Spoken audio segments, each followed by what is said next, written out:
नमस्कार मित्रों, अभिराम साहित्यिकी के इस YouTube मंच अभिराम वाणी पर आपका हार्दिक स्वागत है। आज रविवार है और मैं प्रस्तुत हूँ लेकर अनूठी लघुकथाएं। ये लघुकथाएं अभिराम साहित्यिकी के जनवरी-मार्च 2018 से अक्टूबर-दिसंबर 2020 तक के अंकों से ली गई हैं। अनूठी लघुकथा में हमारा प्रयास है कि लघुकथा की अनुभूति की सघनता पाठकों को विशेष रूप से प्रभावित करने वाली हो, या फिर उसका कथ्य जीवन मूल्यों में हो रहे परिवर्तनों की शाश्वतता को रेखांकित करने में सक्षम हो, या फिर उसका कथ्य अपने समय की जड़ता को चुनौती देने में समर्थ हो।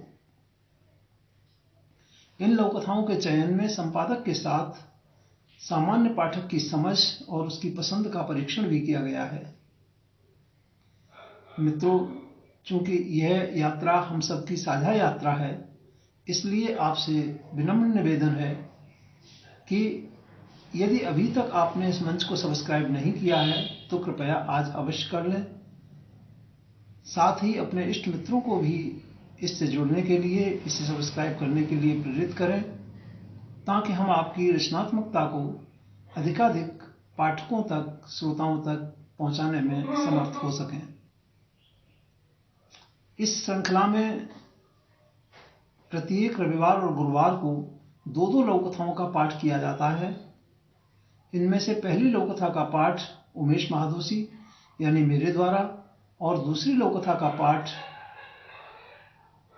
क्रमशः गुरुवार को अभिराम साहित्यिकी की संयुक्त संपादक डॉक्टर संध्या तिवारी जी के द्वारा और रविवार को सह संपादक सुश्री ज्योत्सना कपिल जी के द्वारा किया जाता है। तो आज की प्रस्तुति में मैं लेकर आया हूं छत्तीसगढ़ के लघुकथाकार के.पी. सक्सेना दूसरे की अनूठी लघुकथा गाय की रोटी।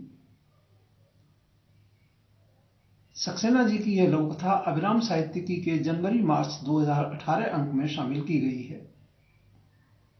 तो प्रस्तुत है लघुकथा गाय की रोटी। वह भारी मन से इधर उधर देखता चला जा रहा था। पंडित जी ने खाने के पहले 3 हिस्से गाय, कुत्ते और कौवे को देने के बाद ही भोजन करना, ऐसा बताया था। माँ का पहला श्राद्ध था, अतः उसने माँ की पसंद की सारी चीजें, रोटी, कड़ी चावल, दही बड़ा और खीर बनवाई थी। फिर खुद ही 3 हिस्से लगाकर थाली में रख लिए थे।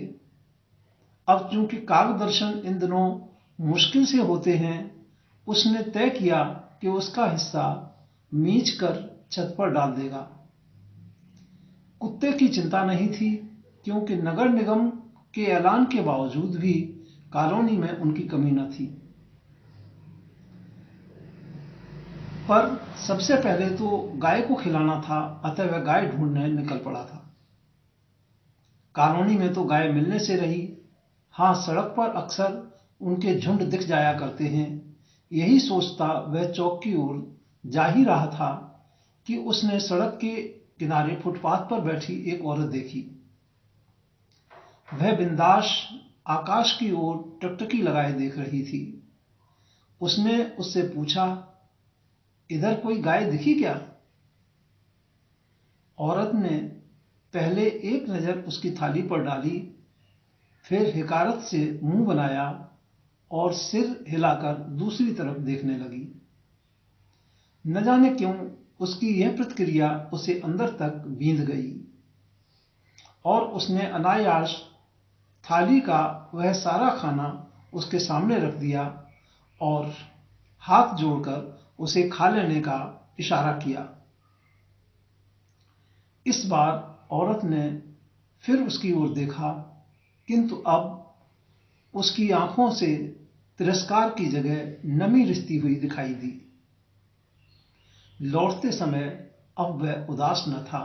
न जाने क्यों बार बार उसे माँ और उस औरत का चेहरा आपस में गड्ढ-मिड्ढ होता प्रतीत होने लगा था। तो यह थी श्री के.पी. सक्सेना दूसरे की लघु कथा गाय की रोटी। और अब आप सुनेंगे सुश्री ज्योत्सना कपिल जी से नई पीढ़ी के एक और प्रतिभाशाली लघु कथाकार की अगली अनूठी लघु कथा।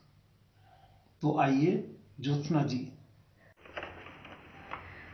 धन्यवाद डॉक्टर महादोशी जी। आप सभी मित्रों को ज्योत्सना कपिल का नमस्कार।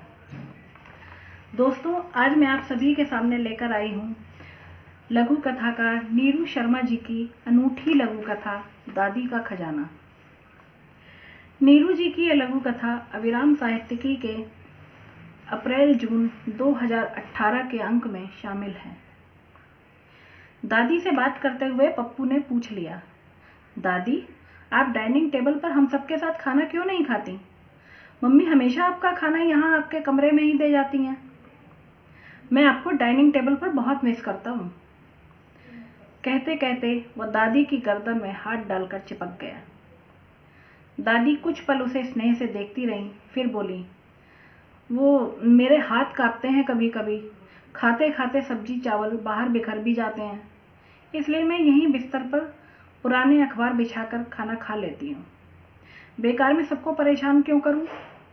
दादी का स्वर पीड़ा से भरा हुआ था।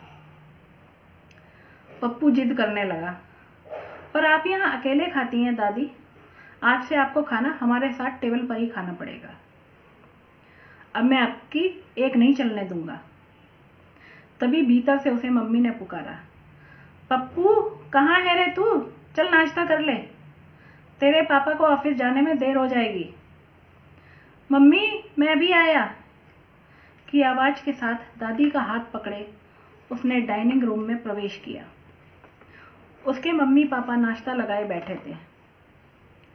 दादी आप पापा के पास बैठो, आज कितना मजा आएगा, घर के सब लोग इकट्ठे खाएंगे। पप्पू की मम्मी ने नाक मुंह सिकोड़ा, पापा भी अनमने से दिखे। खाना खाते हुए अचानक दादी के हाथ कांपे और सब्जी के कुछ छींटे पापा के कपड़ों पर गिर गए। वह गुर्रा उठे, माँ पप्पू तो बच्चा है, लेकिन तुम तो जानती हो सब कुछ। अब मुझे फिर से कपड़े बदलने पड़ेंगे, मैं ऑफिस के लिए वैसे ही लेट होने लगा था। दादी आत्मग्लानि से भरकर अपने कमरे की ओर जाने लगी। तभी पप्पू पापा की ओर देखता वो उठा, कोई बात नहीं दादी, यहाँ टेबल पर नहीं खा सकती, पर मैं तो दादी के साथ उनके कमरे में ही खा सकता हूँ।